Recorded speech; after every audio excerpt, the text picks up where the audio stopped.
దేవునికి స్తోత్రం. మన రక్షకుడైన యేసుక్రీస్తు పరిశుద్ధ నామంలో మా హృదయపూర్వకమైన ఎల్రోయి వందనములు.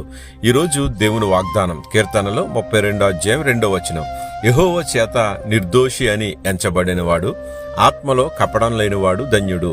ప్రియమైన సహోదరుడా, ఆదికాండం 27:35 దేవుడు వాక్యం సెలవిస్తుంది.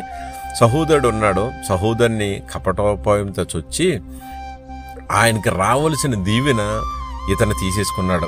ఆయన కపటంతో పొరుగువాణ్ణి దౌర్జన్యంగా వచ్చి చంపటానికి కానీ, దీవెనలు తీసుకోవటానికి కానీ, మోసం చేయటానికి కానీ, అబద్ధం ఆడటానికి కానీ, వ్యభిచారం చేయటానికి కానీ, లంచం తీసుకోవటానికి కానీ, కపటం చూపి నరహత్య చేయటానికి కానీ, అన్యాయం చేయటానికి కానీ, మోసం చేయటానికి కానీ మనుషులు వెనకాడట్లేదు. కాబట్టే ఈ కపటం లేనివాడు ధన్యుడు అన్నాడు.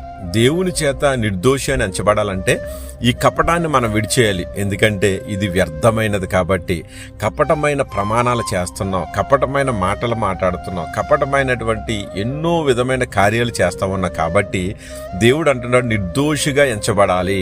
నిర్దోషిగా ఎంచబడాలంటే నువ్వు చేసే ప్రార్థన ఆయన చెవి యొగ్గి అంగీకరించాలంటే కపటమైన పెదవుల నుండి రాకూడదు. అంటే కపటమైన మనసు నీకు ఉండకూడదు. కపటమైన ఆలోచనలన్నింటినీ తీసివేసి నీవు నిర్దోషమైనటువంటి చేతులతో జీవిస్తూ శుద్ధమైన హృదయం కలిగి దేవుని కోసం ఎదురు చూస్తూ దేవాతి దేవుడు చెప్పిన మాటల ప్రకారం నువ్వు జీవిస్తూ ఉంటే కనుక యాకోబు వలె మోసపుచ్చుకోకుండా నువ్వు జీవించాలి.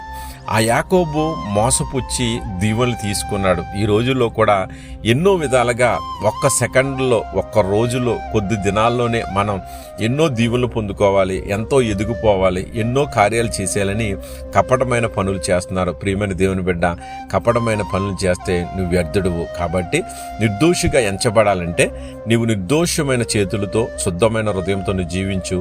నీవు దేవునికి ఇష్టడు అవుతావు, దేవుడు దీవెనలు పొందుకుంటావు. అట్టి కృప దేవుడు మనందరికీ దయచేయను గాక. ఆమేన్. God bless you.